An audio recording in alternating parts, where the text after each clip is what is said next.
Welcome friends, Nolf Klibberhai, Darth Momo here, and today I am going to be starting the new series in my channel of top 10s that will, for the time being, take the current Wednesday slot that would normally be used for my Star Wars Rebels reviews. Today is going to be the first installment of top 10 Star Wars to Clone Wars deaths. This is something I've been wanting to do for a while, so glad I can finally do it. This is Darth Momo's channel.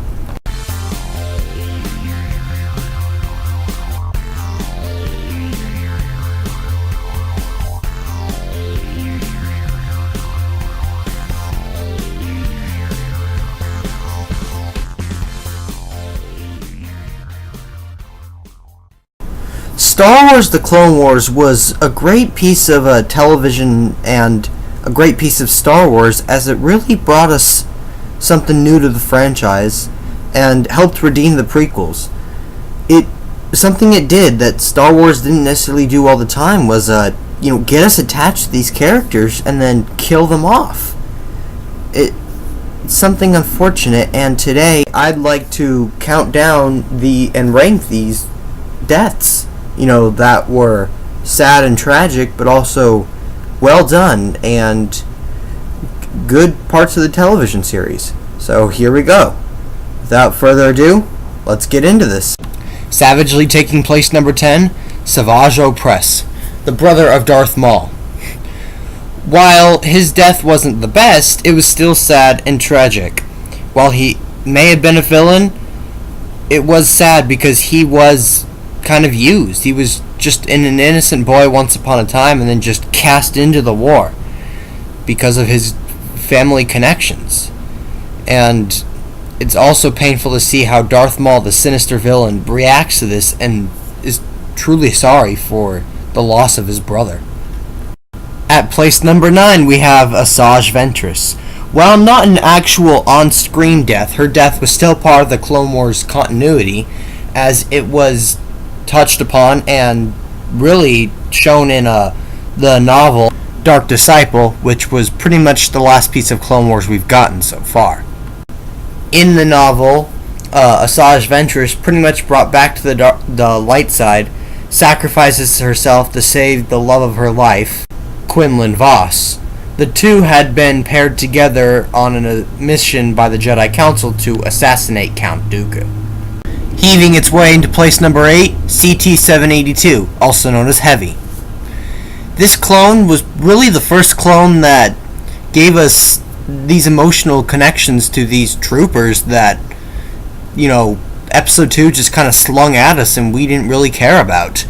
His death was sad in the first for the series, but also his death helped, to allow the Republic to find out about the incoming Separatist invasion.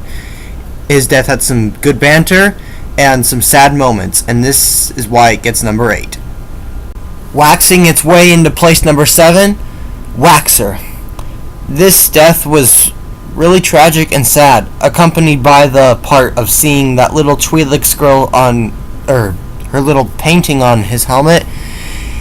This was really heartbreaking, seeing as all he was doing was just his duty, and he realized that he was really taking out his comrades, his friends, accompanied by this tear down his cheek that really just sold it and wrecks his look.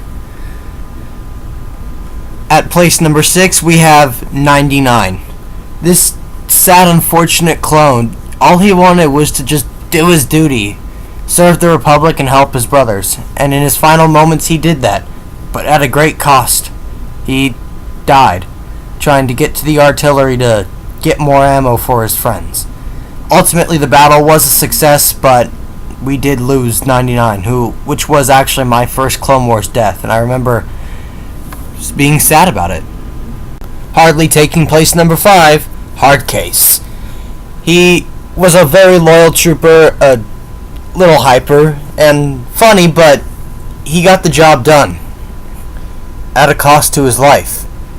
Trying to disobey their orders of their weird, odd, cruel general, the 3 clones decide to take Anakin's approach in the Phantom Menace and go blow up the new droid control ship from inside.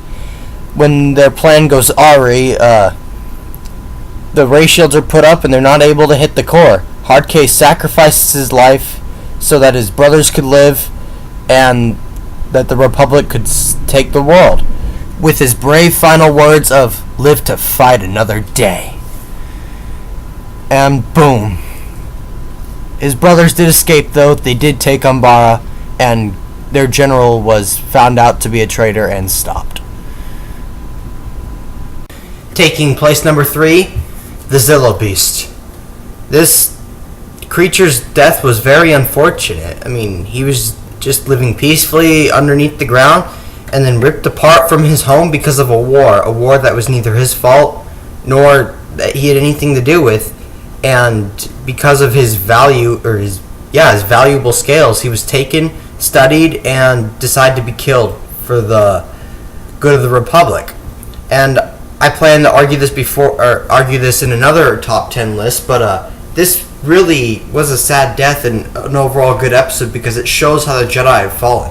The peacekeepers, the ones who are supposed to be standing by protecting the innocent, are now killing them because of their duty to a war that they should not be in or have anything to do with.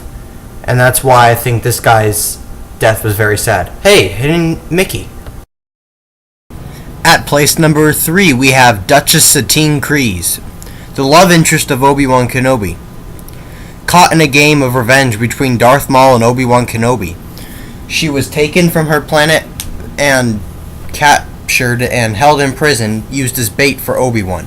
When he finally got the news and came to her rescue, it was Darth Maul caught up to them and brought them back to his palace. After lashing out at Obi-Wan, he killed her in cold blood, finally taking his revenge on Obi-Wan Kenobi, watching in pleasure as the Jedi Master, almost in tears, held the woman he loved in dying in his arms. At place number 2, General Roose Tarpals of the Grand Gungan Army. His death was quite sad and, surprising because it made me care for a Gungan. But this Gungan was awesome, single-handedly trying to take on General Grievous, capturing him after Jar Jar let him out into the open. But unfortunately, he was killed. However, his sacrifice was intentional, as it gave Jar Jar and the rest of the Gungans the advantage to take down General Grievous. Unfortunately, his sacrifice was made in vain when Anakin got himself captured and Padme was forced to trade Grievous for Anakin. Now, get ready. Please, hand me a drum roll as we prepare for the top Clone Wars death.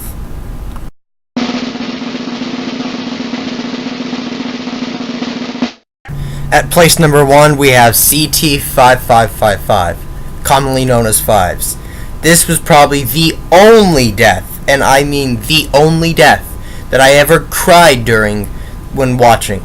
It was beautiful, well done, but also very tragic and sad. This, besides Captain Rex, was really the main other clone trooper that we got to go through and see the stories with during this TV show. And now his stories have come to an end, as we watched him go from cadet to rookie to trooper to ARC trooper to now an true ally of the Jedi, and about to uncover one of the most top guarded secrets in the universe of Order 66. And had he discovered it, he did discover it, but had he said the truth and had no one, shot him, he would have been able to save the Jedi and would have unveiled the whole Clone Wars. But he didn't, although his contributions were noted, and Rex did take that in consideration and got his own ship removed alongside Troopers Wolf and the surviving Gregor. So, while this death was very tragic and I wish did not happen, story-wise was great, well done, fantastic, and that brings an end to this. The Clone Wars, while it did kill off a lot of characters, much to the fans' dismay, it did what Star Wars needed to do. It showed us that no one was safe during this time and that anyone could die, and helped to establish the stakes during this time. Something I hope future projects and in the works projects like Rogue One and the future of Rebels decide to take that into consideration. Rebels possibly may have just killed off Ahsoka Tano. Doing that helps to establish the stakes that this is a rebellion, a small-time rebellion going up against an empire.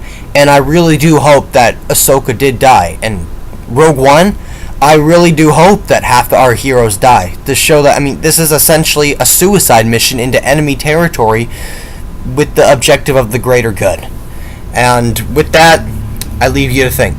Darth Momo, out. Go ahead, if you liked the video, click on that subscribe button. Subscribe to more to the channel, more Star Wars bits, upcoming features. And always go ahead, hit that like button and comment. Thank you.